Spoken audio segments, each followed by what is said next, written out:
Bismillahirrahmanirrahim. Selamat berjumpa kembali dengan channel kita, yaitu Berbagi Makna. Dalam kesempatan kali ini, saya ingin menyampaikan suatu hal yang berkaitan dengan hajat hidup orang banyak, khususnya para wajib pajak yang berkaitan terhadap dua hal. Di satu sisi, rakyat harus patuh memenuhi kewajibannya dalam membayar pajak sebagai kewajiban warga negara terhadap negaranya. Di sisi lain, para pemangku kebijakan juga harus bijak mengeluarkan policy-policy atau kebijakan-kebijakan dengan mengingat berbagai hal. Kalau saya boleh mengambil perumpamaan, bahwa mengambil kebijakan pajak itu bagaikan kita membuat rujak. Dalam rujak itu ada timun, ada kangkung, ada sayur, dan lain-lain, supaya rujaknya bisa dimakan enak. Nah, bagaimana membuat rujak yang enak? Tentu antara bahan baku, sambal, dan cara mengolahnya harus proporsional. Nah, kaitannya dengan pajak yang kali ini saya beri judul Rakyat Berontak Karena Pajak. Setahu saya, mungkin ini adalah sebuah kebijakan sifatnya nasional, tetapi yang gampang saya lihat dan saya saksikan dengan mata kepala sendiri adalah sebuah kebijakan yang ada di kota kami, yaitu Kota Madya, Cirebon. Apa yang terjadi? Bahwa rakyat telah menerima tagihan pajak bumi dan bangunan dengan kenaikan yang sangat fantastis, sehingga rakyat merasa terkejut dan akhirnya melakukan protes-protes dengan segala aksi yang bisa mereka lakukan. Antara lain, melakukan hearing dengan Dewan Perwakilan Rakyat Daerah. 2024, kami masyarakat Kota Cirebon pada tanggal 7 Mei tahun 2024 di Gedung Dewan Perwakilan Rakyat yang merupakan milik masyarakat Kota Cirebon dengan ini menyatakan: 1. Menolak keputusan PJ Wali Kota Cirebon tentang pajak bumi dan bangunan tahun 2024 dan mengakibatkan kenaikan yang PBB yang ugal-ugalan. Kedua, meminta kepada DPRD Kota Cirebon dan pemerintah Kota Cirebon untuk menarik, membatalkan, mencabut, dan menyatakan tidak berlakunya keputusan PJ Wali Kota Cirebon tentang pajak bumi dan bangunan tahun 2024. Sekaligus upaya-upaya pemberian insentif, stimulus, rabat, potongan, dan diskon. Ketiga, meminta kepada DPRD Kota Cirebon dan pemerintah Kota Cirebon bersama-sama untuk merumuskan, menerbitkan, dan memperlakukan keputusan kota yang menggantikan dan mencabut keputusan PJ Wali Kota Cirebon sebelumnya yang terbit di tahun 2024 dan mengatur ketetapan PBB dan PPHTB wajar yang tidak memberatkan masyarakat Kota Cirebon, dan rumusannya harus dibahas melalui dengar pendapat dengan warga bersama-sama wakil rakyat di DPRD. Keempat, apabila poin 1 dan 2 tersebut di atas tidak mencapai kemufakatan dan pemerintah Kota Cirebon bersikeras mempertahankan kebijakannya, maka surat ini merupakan mosi tidak percaya kepada PJ Wali Kota Cirebon dan meminta kepada DPRD Kota Cirebon menyampaikan kepada pemerintah pusat, yaitu Kementerian Dalam Negeri, untuk mengganti PJ Wali Kota Cirebon karena 1. Mengambil kebijakan secara tegas dan menyesalkan masyarakat Kota Cirebon, padahal status PJ bukan dipilih oleh warga Kota Cirebon.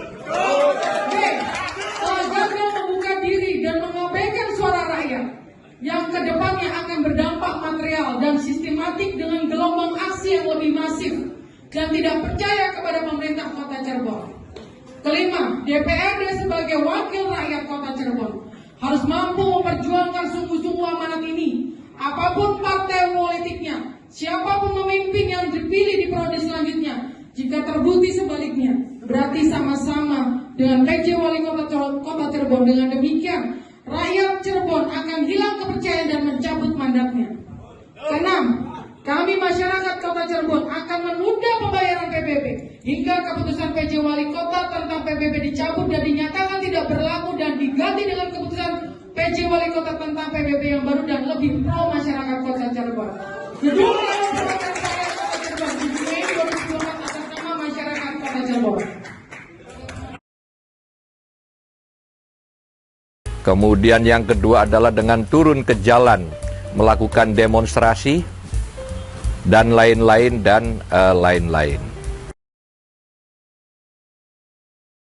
Sudah keluar. Jangan sampai ada penggiringan kami untuk di sana. Tapi akan lebih terhormat anggota DPR itu menemui kami di terik panas ini. Selamat, dan PJ Wali Kota. PJ Wali Kota harus hadir. Bahwasanya ini adalah rakyat Anda. Ini rakyatnya Anda. Buktikan kinerja Anda rakyat. Buktikan Anda bekerja buat rakyat, dan buktikan bahwasanya kedaulatan tertinggi ada di tangan rakyat. Anggota DPRD adalah sebuah keterwakilan yang tidak lepas dari rakyatnya. Maka berpihaklah Anda pada rakyat. Pada Ketua DPRD, Bung Ruri, kami dipersilakan. Tetapi alhamdulillah dalam pertemuan terakhir kelihatannya para pemangku kebijakan, yaitu dalam hal ini adalah Dewan Perwakilan Rakyat Daerah sebagai lembaga legislatif dan pemerintah daerah Kota Cirebon dalam hal ini bertindak sebagai eksekutif, dan kami dari wakil rakyat pembayar pajak melakukan suatu diskusi-diskusi yang alhamdulillah sudah mulai ada tanda-tanda, yang mana tanda-tanda itu disampaikan dalam bentuk bahwa eksekutif dan legislatif akan melakukan kajian-kajian ulang untuk memberikan kebijakan pajak sebijak mungkin. Kemarin dari pihak eksekutif juga menjanjikan bahwa tanggal 7 Juli eksekutif akan memberikan kebijakan pajak berupa kado untuk rakyat seiring dengan kelahiran Kota Cirebon. Ini saya sampaikan khusus yang terjadi di Kota Cirebon. Nah, kebijakan-kebijakan pajak yang menurut kami itu adalah sesuatu yang bijak. Yang pertama, para pemangku kebijakan jangan hanya terus merasa bisa, tetapi juga harus bisa merasa. Apa yang saya maksud? Bahwa kondisi ekonomi masyarakat after pandemi ini luar biasa dan sekarang masih terpuruk dan sedang merangkak. Yang kedua, asumsi bahwa bumi dan bangunan itu adalah sesuatu yang sudah dimiliki rakyat tetapi harus membayar pajak, tapi bumi dan bangunan hendaklah tidak dianggap sebagai komoditas atau barang dagangan yang nilainya bisa naik turun seperti halnya komoditas yang lain seperti kacang, kentang, wortel, dan sejenisnya. Yang ketiga, bahwa kenaikan ini diperlukan oleh Pemda dalam rangka memenuhi anggaran pendapatan belanja daerahnya. Itu adalah sesuatu yang wajar. Tetapi bahwa kenaikan yang disampaikan, yang diproyeksikan untuk sebuah keseimbangan antara pendapatan dan pengeluaran dari pemerintah daerah Cirebon itu juga harus diperhitungkan secara seksama, matang, dan bijak. Jadi itulah yang saya maksud, bahwa ketika ada kebijakan dari pemangku kebijakan yang sangat sensitif dengan hajat hidup rakyat, hendaklah para pemangku kebijakan berpikir secara seksama dan bijak. Karena apa? Pemilik daulat tertinggi adalah rakyat, dan sering kita ungkap bahwa suara rakyat adalah suara Tuhan. Dan yang berikutnya, seperti channel kami yang terdahulu, ada kata-kata dari rajanya kalimat hukum yang berbunyi salus populi suprema lex, bahwa hukum tertinggi adalah keselamatan dan kenyamanan rakyat. Nah, sehubungan dengan itu, maka apabila ada kebijakan dari para pemangku kebijakan yang sangat tidak sesuai dengan hati nurani rakyat, maka pasti rakyat akan melakukan perlawanan, yaitu dalam berbagai bentuk, berupa demonstrasi, turun ke jalan, dan lain sebagainya. Secara matematis kenaikannya dari 0% sampai 100%. Betul. Nah, rakyat menghendaki kenaikannya 0%, artinya dicabut dan kembali kepada pajak tahun 2024. Jadi Pak Ruri, Pak Mastara, Pak Dhani, Pak Ritno, kami wajib pajak sadar bahwa warga negara pasti akan membayar pajak, karena itu adalah sebuah kewajiban warga negara. Cinta kami terhadap negara. Tetapi para aparat, baik eksekutif maupun legislatif, seperti yang sering kami sampaikan, juga jangan hanya merasa bisa, tapi yang lebih penting juga harus bisa merasa. Apa yang saya maksud bisa merasa? Bahwa perasaan rakyat dengan kondisi ekonomi yang lagi terpuruk pasca pandemi ini luar biasa, dan saya mengingatkan sebagai orang yang usianya lebih sepuh dari Anda bahwa, atau senior, bahwa Anda sekarang menduduki jabatan, tapi besok lusa akan kembali kepada rakyat biasa lagi, dan Anda akan bisa merasakan denyut nadinya rakyat Indonesia, khususnya di Cirebon.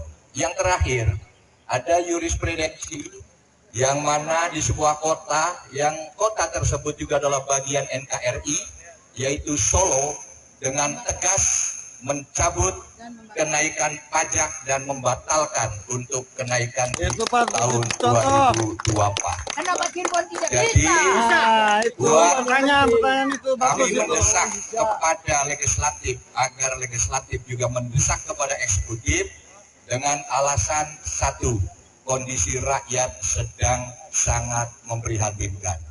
Dasar hukum jurisprudensi yaitu ada di Kota Solo.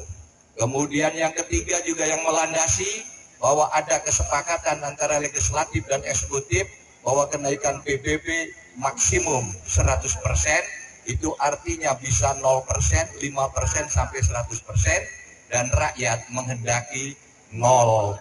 Amin. Mantap. Yang berikutnya dan mungkin yang terakhir, saya dengar atau kami dengar bahwa eksekutif akan bertemu atau diundang oleh legislatif pada tanggal 10, dan kita sudah memberitahukan kepada Polri atau Polres bahwa kami tanggal 10 juga akan bertamu lagi ke sini dengan jumlah massa yang lebih besar, dan kalau terjadi apa-apa itu jangan salahkan kami, karena kami sudah menyampaikan secara baik dan benar dan santun hari ini, dan terus terang Pak Luri, saya amat melarang. Boleh mengaspirasikan sesuatu, tetapi tidak boleh anarkis, karena baik yang di eksekutif maupun legislatif adalah saudara kita semua. Dan yang terakhir sekali, mohon dibahas dan dikaji lagi oleh legislatif agar segera mendesak eksekutif untuk mencabut apa yang telah digelontorkan. Karena apa, Pak Luri? Waktu ada bicara di Lawang Abang, itu Pak PJ Wali Kota menjanjikan bahwa tanggal 7 Juli akan memberikan kebijakan pajak sebagai kado untuk rakyat Cirebon. Saya bilang, saya catat kata-katanya kado, ya, betul, berarti sesuatu yang menyenangkan. Tapi kalau ternyata tanggal 7 Juli itu nanti bukan sesuatu yang menyenangkan, berarti bukan kado, melainkan sampah. Ya, amin. Tepuk tangan boleh. Oke, siap. Tapi saudara-saudaraku yang budiman yang saya hormati, alhamdulillah di kota Cirebon ini sudah mulai ada tanda-tanda antara eksekutif dan legislatif akan melakukan formulasi ulang, sehingga insya Allah tanggal 7 Juli maka akan ada keluar sebuah kebijakan yang bijak dalam soal penentuan pajak bumi dan bangunan. Saya kira itu yang bisa saya sampaikan, tetapi saya ulangi, saya tegaskan, rakyat bukannya mau balelo, tidak mau membayar pajak, itu tidak demikian. Warga negara yang baik pasti akan patuh terhadap kewajiban terhadap negaranya, yaitu membayar pajak di satu sisi, tapi di sisi lain para pemangku kebijakan juga harus bersikap bijak dalam menentukan besaran-besarannya. Karena apa? Kebijakan pajak ini mestinya yang idealnya tidak hanya ditentukan oleh pertimbangan-pertimbangan yang kuantitatif, tetapi pertimbangan-pertimbangan yang kualitatif juga harus diperhitungkan, supaya dari, kalau dalam ilmu fisika, dari vektor 1, vektor 2, yaitu kuantitatif dan kualitatif, menghasilkan sebuah resultante, yaitu kebijakan yang bijak, yaitu kebijakan yang diterima oleh semua pihak, baik pemangku kebijakan maupun rakyat sebagai pembayar pajak. Saya kira itu yang bisa saya sampaikan mengenai kenapa saya sampai kasih judul Rakyat Berontak Karena Pajak, karena ini sedang terjadi di mana-mana, khususnya di Kota Madya Cirebon. Yang terakhir, semoga hasil perumusan ulang antara legislatif dan eksekutif di Kota Madya Cirebon akan melahirkan sebuah kebijakan yang bijak mengenai pajak, sesuai dengan janji pejabat wali kota Madya Cirebon bahwa tanggal tertentu, yaitu 7 Juli, akan memberikan sebuah kado berupa kebijakan pajak yang bijak. Demikian untuk diketahui, semoga bermanfaat. Terima kasih.